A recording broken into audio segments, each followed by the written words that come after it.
All right, this is lesson 14, linear inequalities.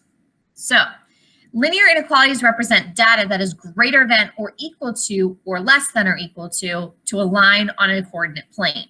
There are 3 steps to graphing a linear inequality as shown in example 1 below. Example 1, graph y is less than 2x plus 1.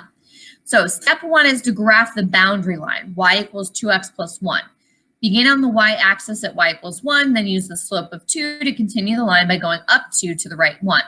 If the inequality symbol is less than or greater than, make the line dotted.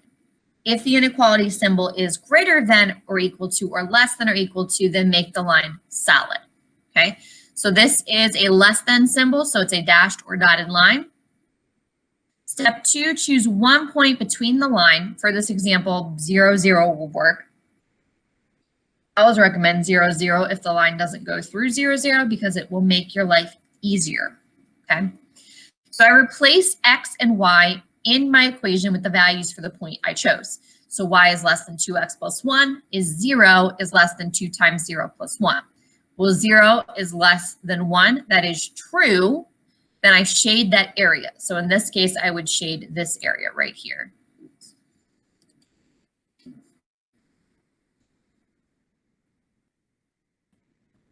Okay, because that was true. Okay, if it's not true, I'd shade the opposite side. Since 0 is less than 1 is true, the area under the line should be shaded. So, example 2, binders cost $5 each and dividers cost $4 a set. If you have $26 to spend, how many binders and dividers can you purchase? So first, write an inequality represent the solution or situation. Let x represent the number of binders and y represent the number of sets of dividers. Therefore, the inequality, 5x plus 4y is less than or equal to 26, represents the situation. I write the inequality in slope-intercept form, so we'll solve for y. So it can be graphed. Okay, when I do that, I get y is less than or equal to 6.5 minus 5/4 x. Therefore, the boundary line is y equals 6.5 minus 5/4 x. Since y is less than or equal to 6.5 minus 5/4 x, the line is solid.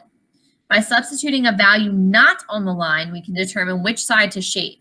We will use the values 1, 2. You don't have to use that value. It's completely up to you which value you use, okay?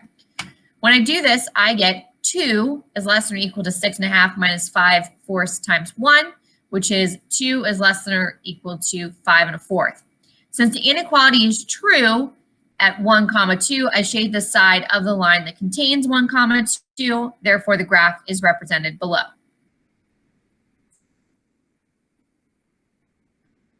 However, only certain solutions are valid.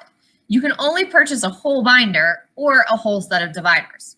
So any point that contains a fraction is not valid. Also, you can't purchase a negative number of either product. Therefore, only positive whole numbers are valid in quadrant 1. So for example, you could purchase 1 binder and 1 set of dividers, or 3 binders and 2 sets of dividers. There are several options based upon this graph. Okay, so there are some exercises below. Go ahead and work on those.